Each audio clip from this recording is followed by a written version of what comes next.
Salam əziz və hörmətli dostlar. Xoş gördük. Umarım yaxşısınız.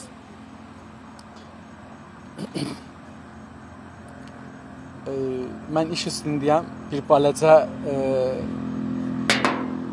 nəfəs almağa durdum. İstədim ki, kitabımızı oxuyaq. Biraz ona görə hızlı oxuyacağam. Tez-tez oxuyacağam ki, gedək. Türkçülüyün əsasları 58-ci səhifəni oxuruq. Ziya Kökalp yazıbdır 100 il bundan öncə.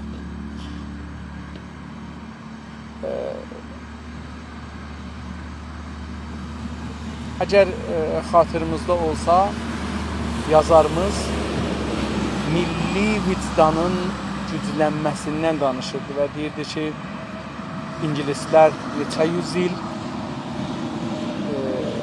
fəqət nümayəndələr seçdilər və lordularla birlikdə, yəni ərbablarla birlikdə fəqət İngilisi. Əlan da ki, dünyanın bir çox yerini almışlar o zaman, yəni yenə də İngilis məclisi idi, o birisi millətlərin məclisi deyildi. İndi onu gəldi, yetişdi bura. İndi görək ki, burada bizə görə nələr deyir. İslam dünyasında da artıq sümürgə həyatına son vermək üçün müsəlman qovumlarda milli vicdanı qüvvətləndirməkdən başqa çarə yoxdur. Bunu keçən səfərdə oxuduq, 2-ci paragrafdır bu. Amma çünki buradan bu bizə İslama görə biraz danışacaqdır, sonra qeyd edəcək Avropalıları ehtimalən. Ona görə bunu istədim buradan başlayaq. İslam dünyasında, yəni İslami məmləkətlərdə dünyasında da, yəni onda habelə artıq sümürgə həyatına son vermək, sümürgə dedik istimar, müstəmirə rabitəsi, son vermək, yəni onu qurtarmaq, oradan çıxmaq üçün müsəlmanlar qovumları da, müsəlman qovumları da, yəni hər millət ki, özü müsəlmandır, özünü müsəlman bilir, milli vicdanlarını qüvvətləndirməkdən başqa çarələri yoxdur. İstəyərlər ki, istimar və müstəmirədən qurtarırlar. Əgər biz Güney Azərbaycanda istəyək istimar və müstəmirə rabitəlisindən çıxaq, öz ayağımız üstə duraq, təhcə bir çarə budur ki, bir milli vicdana sahib olaq. Milli vicdan nə deməkdir? Dedik, camiədən aldığımız şeylərə vicdan deyirik. İndi bizdən ona Durkheim dedi ki, kollektiv təsəvvür, yəni toplumsal bir təsəvvürümüz var gələcəyimiz üçün, özümüzdən, millətimizdən, ona milli vicdan deyildi. Bir zamanlar İslam birliyi idealı müsəlman qovumların bağımsızlığa qavuşmalarını, ölkələrini sümürgə halından qurtulmasını sağlar sanılırdı. Sanılırdı, elə əvvəldə deyək, sanılırdı, yəni zənn edildi, güman edilirdi ki, bir zamanlar güman edilirdi ki, İslam birliyi idealı, yəni bu ideal ki, bu məmləkətlər birləşsinlər, bu millətlər birləşsinlər, o ideal. Müsəlman qovumların bağımsız, yəni müstəqil olmalarına qavuşmaları, bağımsızlığa qavuşmaqları bu bir şey olurdu. Git oğlum, git. Git balam. Bu bir ideal idi.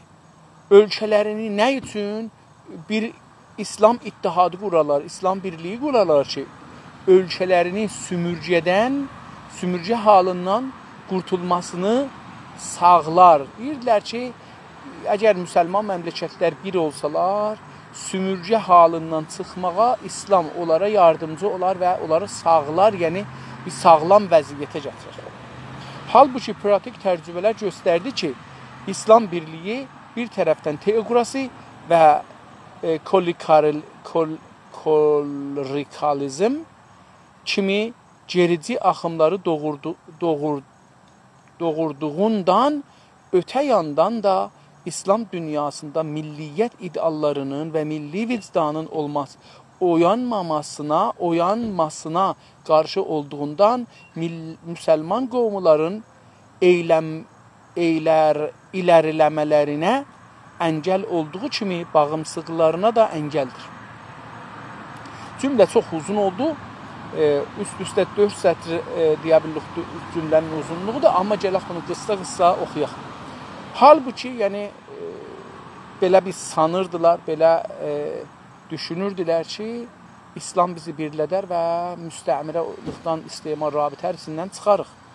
Halbuki, pratik, yəni əməldə, yəni görsəndi ki, müsəlmanlar, məsələn, məmləkətlərinin arasında bu görsəndi ki, pratik təcrübələr göstərdi ki, təcrübədə gördük, əməldə, təcrübədə gördük ki, İslam birliyi, o şey ki, ona İslam birliyi deyilir, bir tərəfdən teokrasi, bir tərəfdən dinə bağlıdır və klerikalizm. Görək bu klerikalizmi nə deyibdir? Mən bunun mənasını bilmirəm, onun üçün icazə buyurun, gedək klerikalizmi görək ki, dostumuz tərcümə eləyibdir ya yox.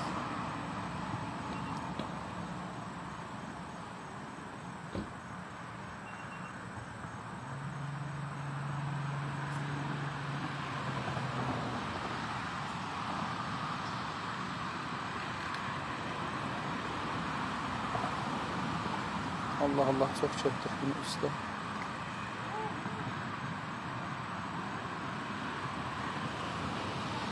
Elə bir ki, klerikalizmi mən görmürəm, amma bir seri də dubarə gedim, əlim dəydi, dağıldı. Mən görmürəm, burada yoxdur. Nəzərə gəlir ki, klerikalizmi yazmayıbdır. 58-ə gedəcəyik. Gedəyim, bir dənə də geçsəm.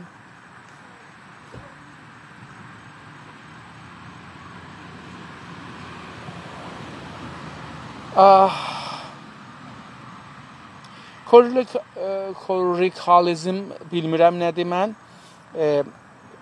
Fürsətim də yoxdur ona baxam. Dostlardan xahiş edəcəm baxsınlar və yazsınlar. Kimi gerici axımları. Yəni deyir bu klerikalizm də bilmirəm nədir. Hər halda bir gerici dalıya qeyitmaq, məsələn 1000 il bundan qabağa qeyitmaq, axımlar, hərəkətlər, cəryanlar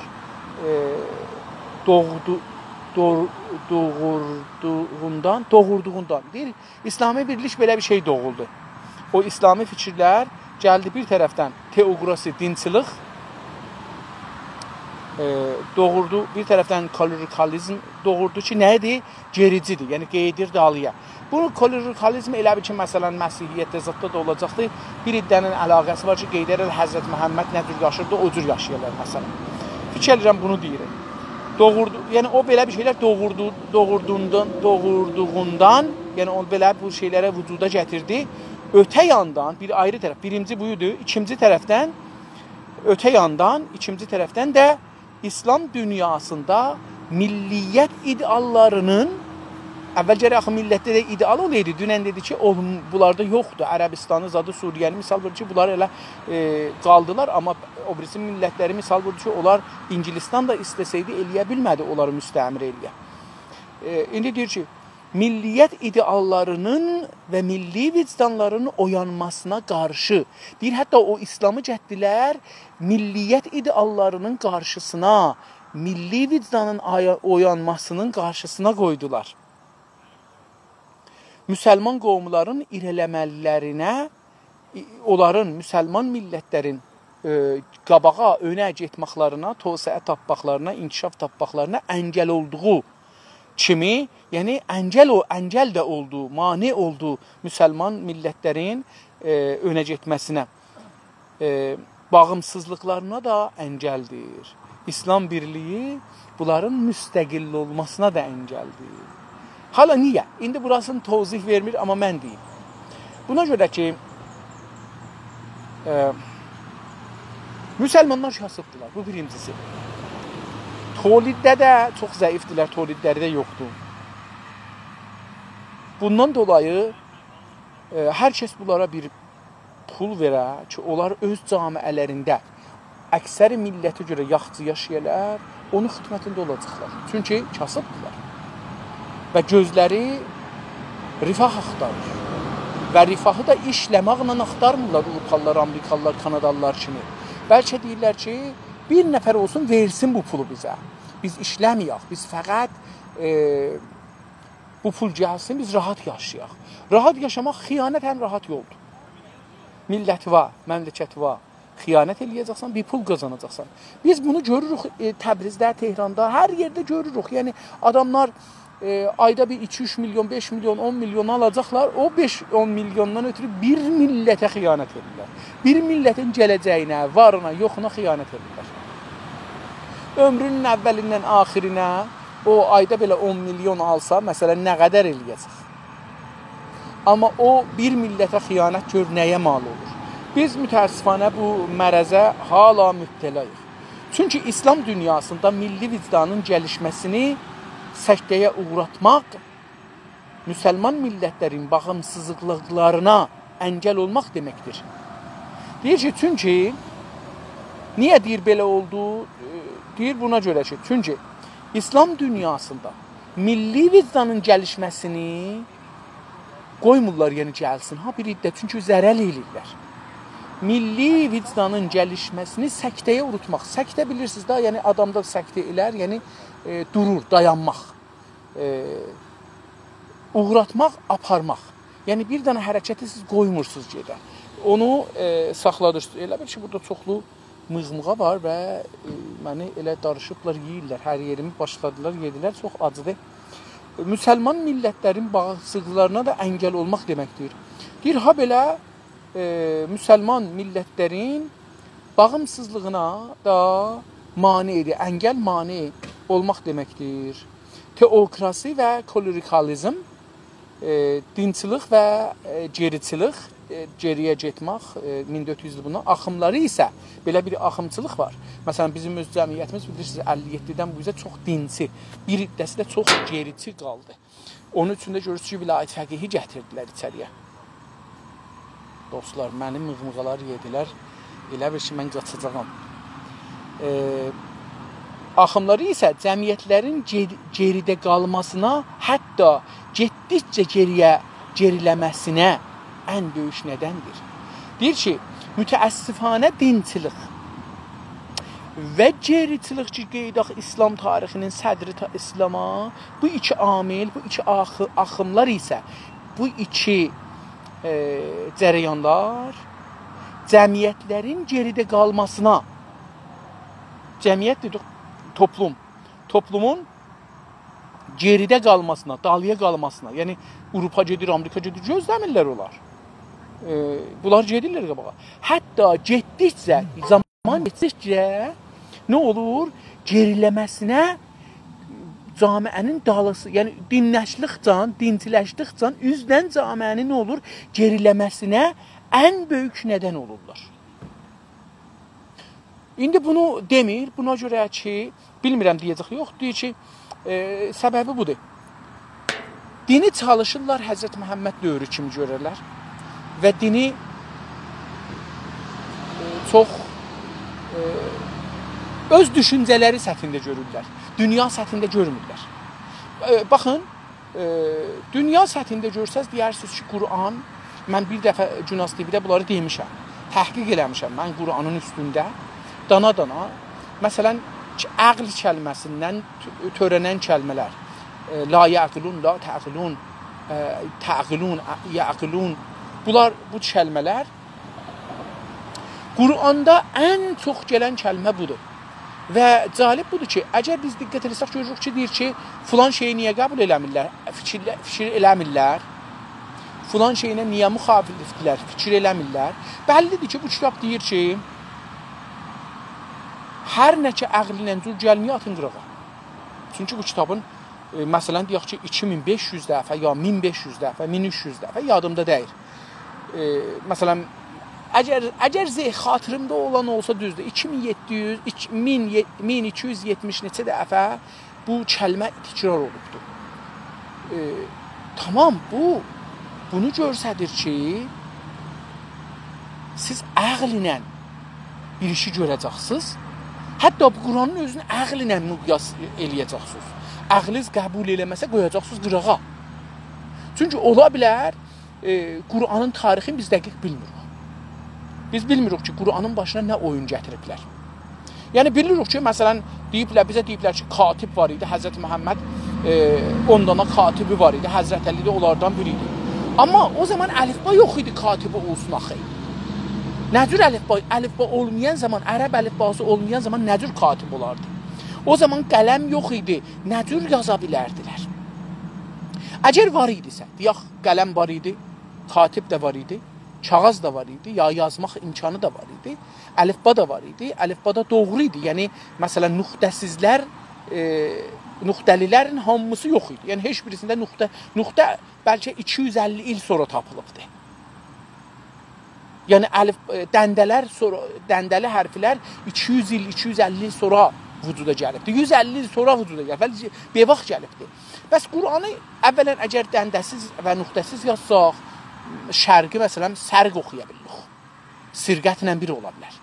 Qafı fı oxuya bilirik. Məsələn sərq olar sərf. Yəni bu qədər qərbi məsələn ərəb oxunar. Ya ərət oxunar, qərət oxunar. Bunlar yüzlərcə hər kəlmədə. İndi kimdir bu iki? Həzrət Məhəmməd sonra gəlibdir. Həzrət Məhəmməd Allahın rəhmətinə gedəndən sonra xəlifələrin biri deyib ki, ağa gəlin Quran çox qatışıq oldu. Gəlin bunları bir yığaq, birləşdirək. Tamam, bu birləşdirəndə nələri qoyublar bunun içində, nələri seçiblər. İndi bunu deyək ki, Həzrət Məhəmməd 23 il peyğəmbərlik eləyibdi, Quranı oxuyubdi. İndi bunları necə yadda saxlayıblar ki, qələt olmayıbdı. Məsələn, deyir ki, filan kəsdən eşitdi ki, filan kəs Həzrət Peyğəmbər ayəni belə oxudu. İndi bəlkə bu adamlar əvvələn əmdən, saniyən əmdən deyil. Amma səhvən, amma xətadır. İnsanın zehnində xəta olur daimən. Yəni, məsələn, siz bir cümlə bundan qabaq demişsiniz, bir dəqiqə bundan qabaq, mən indi bu kitabı oxumuşam. Bir cümlə, axır cümlə ki, oxudum, indi onu xatırımıza gətirək, istəyək deyək. Belə bir şey çox belə ehtimali yüksəkdir ki, hətta ayələri deyəndə qələt deyələr. Sonra da tarixdə də qələt gələr bizim əlimizə. İndi burada əql ilə istifadə eləməsək, ola bilər ki, bizi din çaşbaş aparsın. Din adına. O halda ki, bizim doğru Qur'ana əlimiz çatmayıbdır. Əlbəttə, farsların bir təfsiri var, deyirlər ki, Həzrət Əli bir doğru Qur'an yazmışdı. Dedik, bunlar imkansızdır. Çünki o zaman əlifba yox idi, əlifba olsaydı qələm yox idi, qələm olsaydı əlifbanın nüqtəlilər yox idi, dəndəlilər yox idi. F-lə qaf aynı kimi idi, sad, zad, taza, bunlar hamısı bir-birinə bənzirdi. B, T, S, bunlar hamısı bir-birinə bənzirdi. Yəni, yox idi bunların, yox idi. Onun üçün Həzrət Əlidə belə bir Quran yaza bilməz. Əgər yazmış olsa da, niyə məsələn çıxadıb verməyib, deyibdir ki, bunu mən gizlirəm. Həzrət Əli bir dəmə böyük xiyanət edibdir İslam dünyasına. Əgər bu farsların dediği düz olsa ki, Həzrət Əli bir Quran var, onu gizləyibdir, onu verəcəkdir, nəslidən nəslə gələcək, 12-ci imama, 12-ci imamında ondan gələcək və biz mümkün namaz da qılmayaq, oruç da tutmayaq, babiyyətə, bəhaiyyətə yol açmaqdır. Və əzəliyyətə, nə bilim, sufiyyə, bunlara yol açmaqdır bu farsların təfsiri. Amma Quran əql üzünə yazılmalıdır. İndi əql üzündən elə ki, bir şeyi siz mümanı, ona iman tapın. Necə ki, deyir ki, usulü din imanla deyil, əql iləndir. Yəni, siz Allaha əql ilə tapacaqsınız, məadı əql ilə tapacaqsınız, Həzrət Məhəmmədə əql ilə qəbul edəcəksiniz. İndi, əgər qəbul edilməsəz, diniz batildir əslən. Bu da bu. O halda nə yapmalı? Deyir, indi bu ki, bizə geriçilik, İslam birliyi düşüncəsi bizə bir fikir vermədi. Onda nə edək? O halda nə yapmalı? Biz nə iş görməliyik?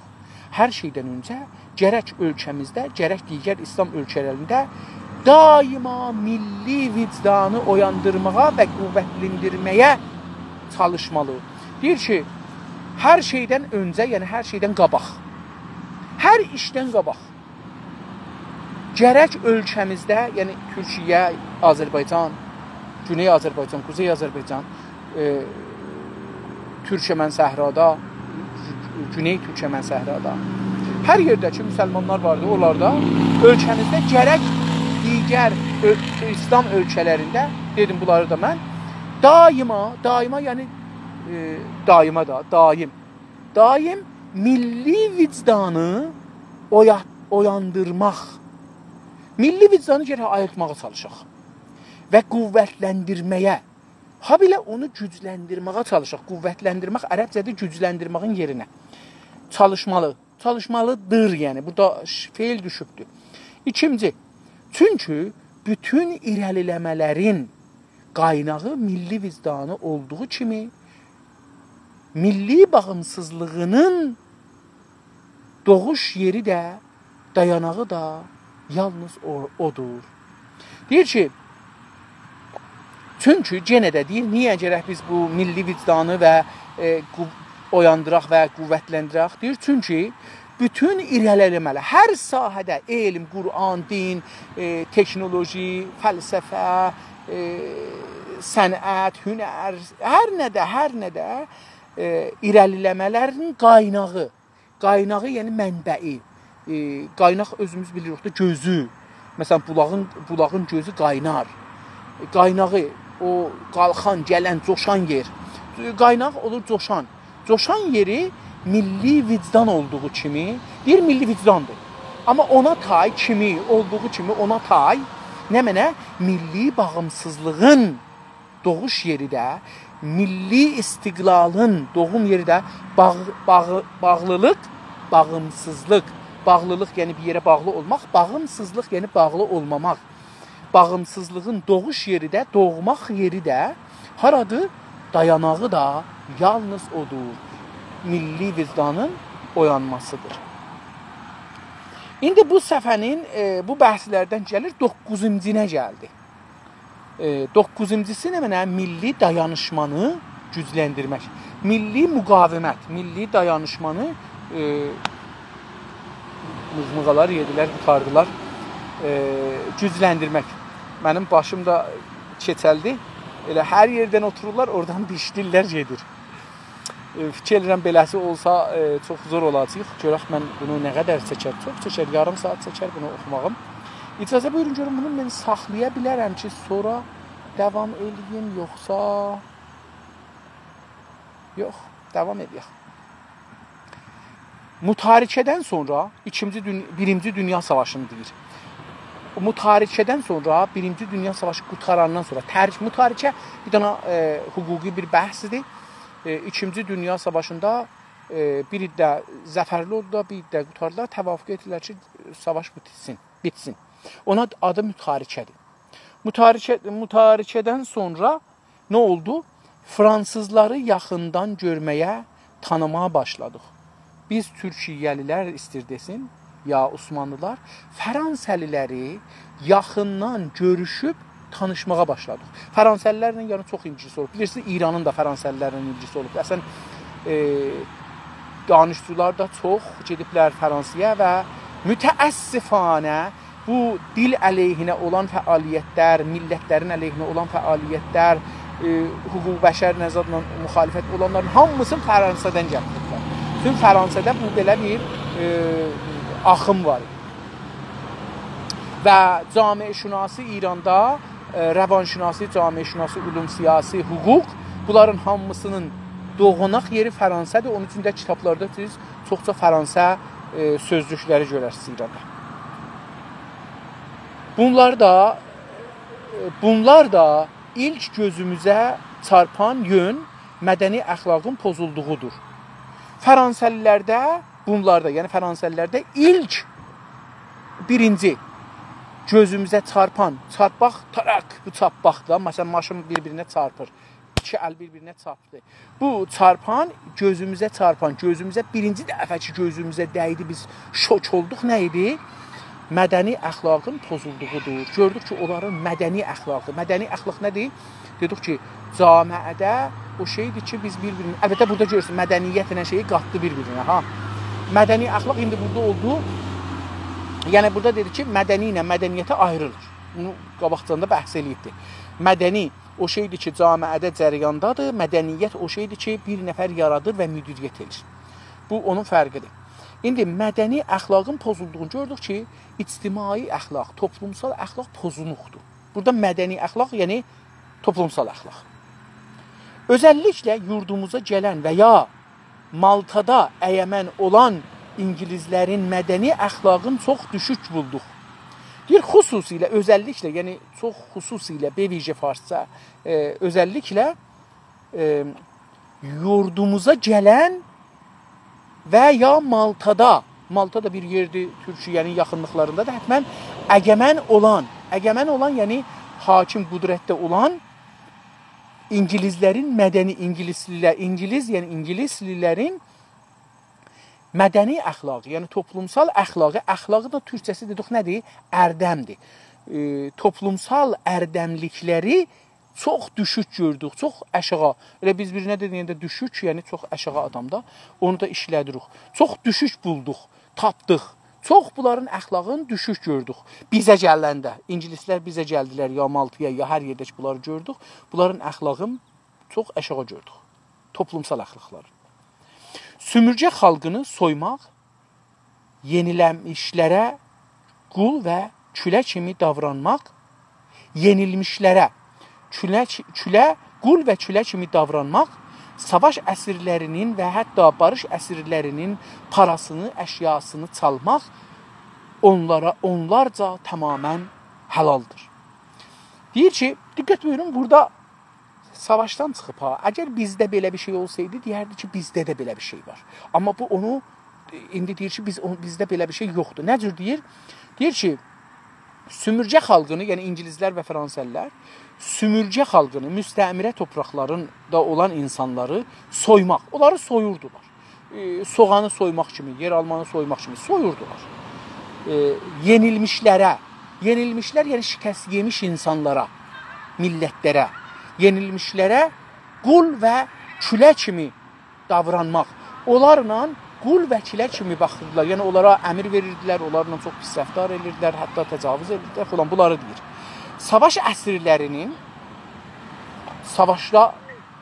savaşanları əsir tutublar və hətta barış əsirləri, yəni bu ki, insanlar ki, savaşmırlar, barışdan sonra gəliblər o torpaqlara, onları əsir eləyiblər, parasını, bunların ciblər soyurlar, üstlərində qiymətdə hər nələri var, o cümlədən para.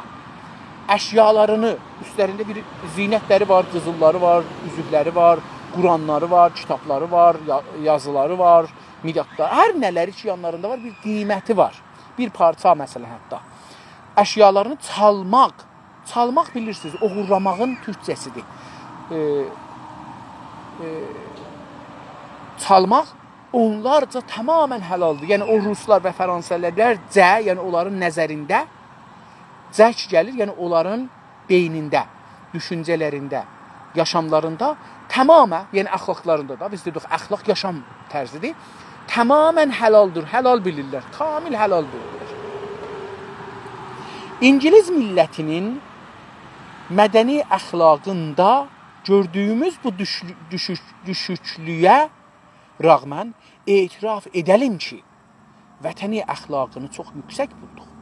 Deyir ki, bununla bir İngiliz millətinin mədəni, yəni toplumsal əxlaqını gördüyümüz bu düşüklüyü gördük ki, bu çox aşağıdır səviyyəsi. Buna rağmen, yəni bunun əksinə, tərsinə etiraf edəlim ki, etiraf etməliyik ki, cəm edəlim cəmdir.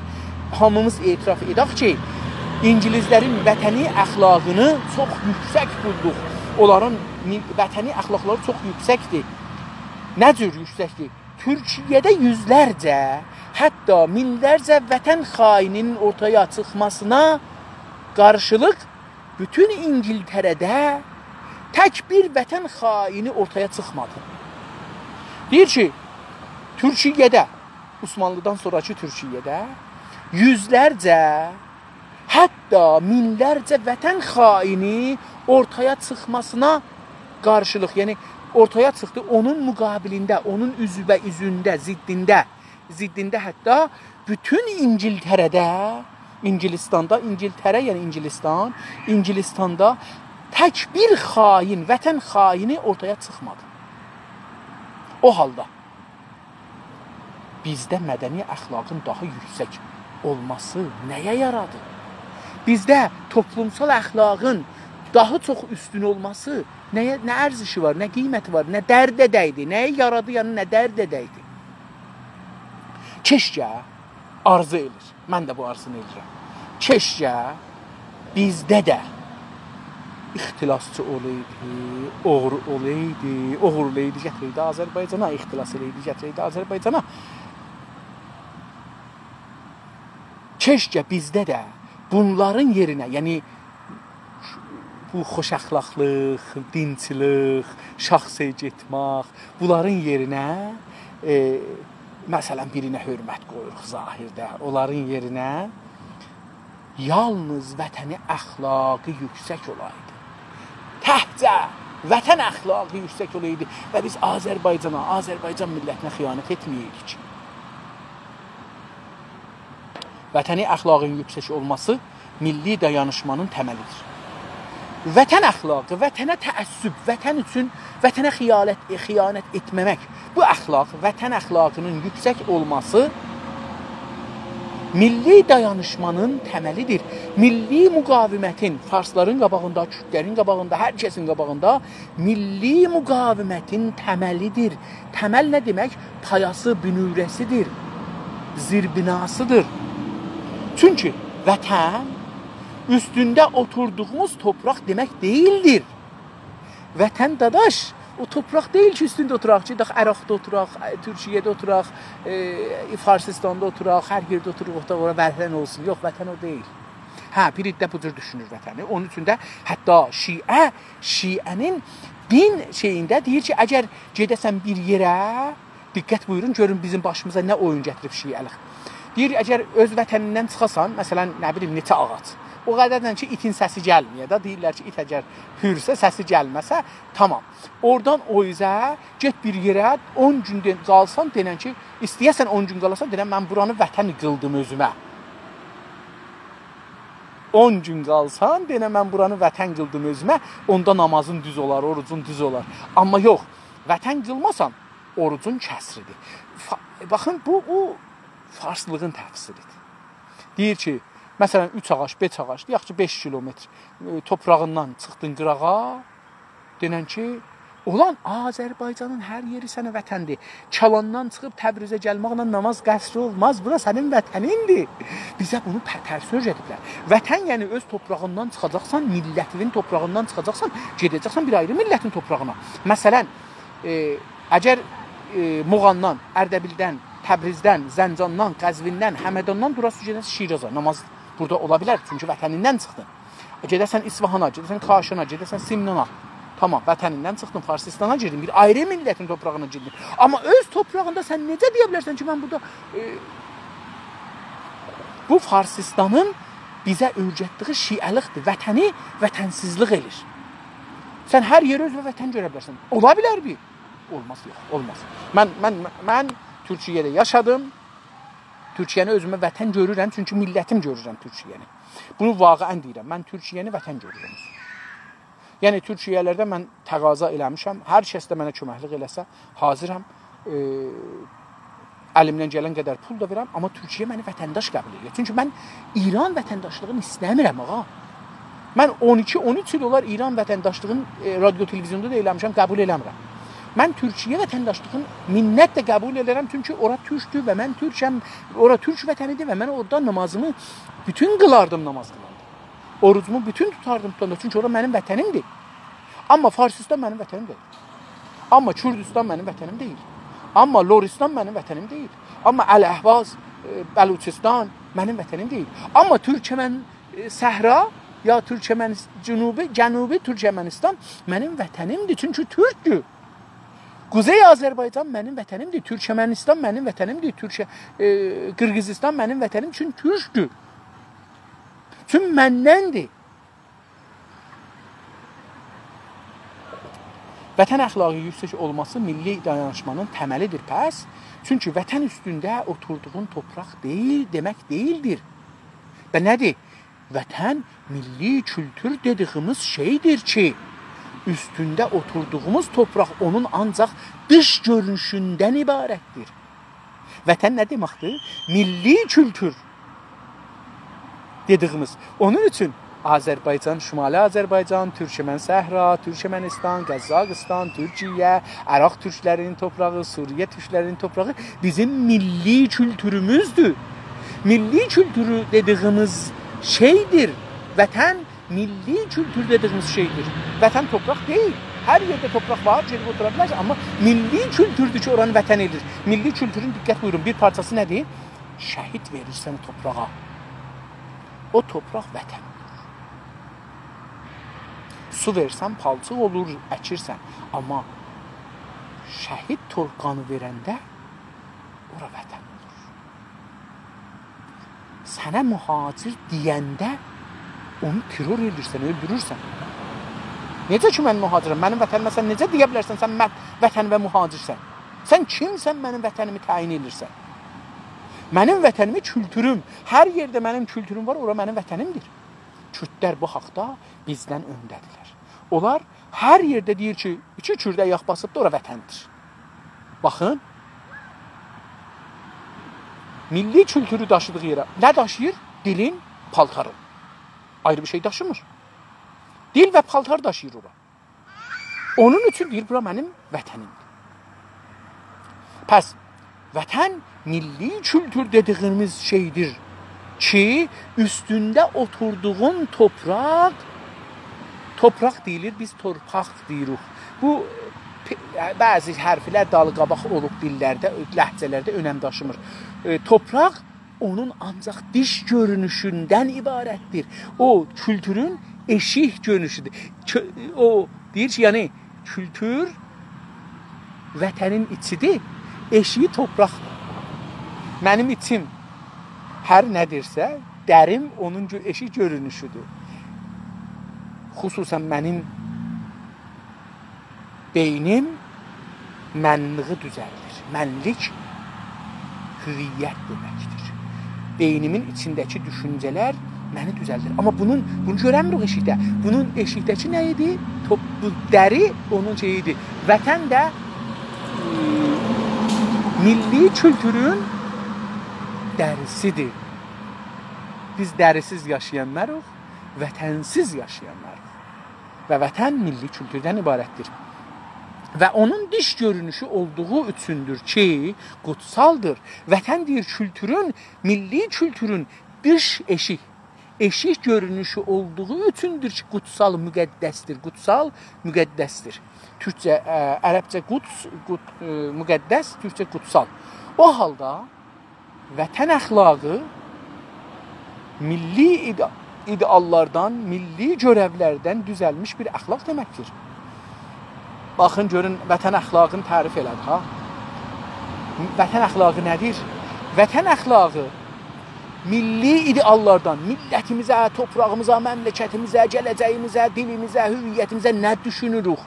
O düşüncə, biri də deyir ki, fars olaq, İrancı olaq. Bunların vətən əxlaqı yoxdur. Bunlar satqındırlar. Mütləqa satqındır. Bəlkə bilirlər, bəlkə bilmirlər. Bəlkə bir gün özlərinə gələcəklər, bəlkə pul alırlar ki, düşmənlik eləyərlər. Vətən əxlaqı milli ideallardan, milli görevlərdən, milli vəzifə, milli görev nədir? Baxın, elə ki düşündü ki, mənim vətənimə istiqlal lazımdır, mənim vətənimə dil lazımdır, mənim vətənimə tarix lazımdır, mənim vətənimə fəlsəfə lazımdır, mənim vətənimə hünər, incə sənət, teknoloji, sərvət lazımdır. Onda görevi nə seçirsən özünə? Vəzifə, görev, vəzifə. Milli görev seçəcəksən özünə. Mən burada nə iş görməliyəm? Milli görevlərdən düzəlmiş bir əxlaqdır. Və necə iki şeydən düzəldi? Vətən əxlaqı, bir ideallar, vətən və hangi idealların var? İstərsən bu hara yetişsin, dünyada hangi səviyyədə olsun? Dili, dini, düşüncəsi, sənayi, rifahı, əmniyyəti, pasportunun gücü, bunlar harda olsun? Bu ideallar. Və vəzifə nə götürürsən? Milli vəzifələr nədir? Milli vəzifə budur. Vətəni və milləti rifaha çatdıracaqsan, dünyada ən yuxarı rifahı düşünəcəksən. Ən yuxarı abrı qazanacaqsan bu vətənə və millətə. Bu vətənin və millətin düşmənləri ilə düşmən olacaqsan, dostları ilə dost olacaqsan, düşmənləri əgər səni öldürməyə çalışır, onları öldürəcəksən, vətən yolunda öləcəksən. İndi sən bir şey başarırsan, onu örgədəcəksən. Pulun var, onu vətəndə sərmayə qoyacaqsan. Mən əlimdən gəldiyi qədər bu işi yaşanmağa başladım və Günaz TV-də iftixarım budur. Günaz TV-də 2012-dən, 13-dən bu yüzə çalışdım ki, hər kəs əlində 5 dolar var, 5.000 tümən var, gəlsin vətəndə sərmayə qoysun. Və sevinirəm ki, bu günləri Qəradağda, heç olmasa mən tanıdığım, yaşadığım yerdir, yüzlər min nəfər qeyiliblər vətəndə, yüzlər min dolar, yüzlər milyon tümən sərmayə yatırıblar, ev düzəldiblər, bağ düzəldiblər, ağac əkiblər. Bunların zəifi mənəm, mən də orada bir ev düzəltdirmişəm öz kəndimizdə. Mən bilmirəm nə qədər ağac əkilibdir, amma mən yüzlər ağacın pulun göndərmişəm ki, əkilsin. Amma hər halda mənim dedəm, nənəm biraz yaşlıdırlar, çox yaşlıdırlar. Dostlar, mığmığalar məni yeyir. Mən fəqət bir cümlədə oxuyayım, gedək 59-cu səfərin əvvəlin qalanı qalsın.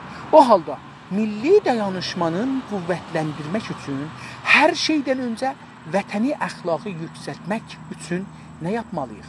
Bu soru ilə qalsın sabaha. Deyir ki, o halda ki, iki şey vətəni əxlaqın təməlidir. Bünövrəsidir. Zir payasıdır. Nədir? Biri milli kültür, biri milli vəzifə. İndi deyir ki, o halda milli dayanışmanın dayanışma müqavimət. İndi biz farsların qabağında müqavimət edirik. Bu milli olmalıdır.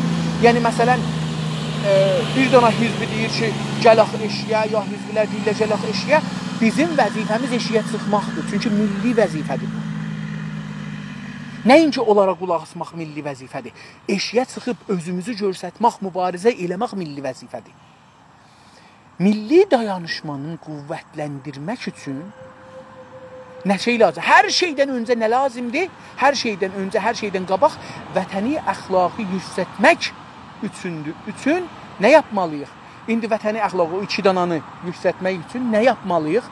Sualımız qalsın. Sabahları bunu danışarıq. Sağ olun, sağ qalın. Allah'a tapşırdım.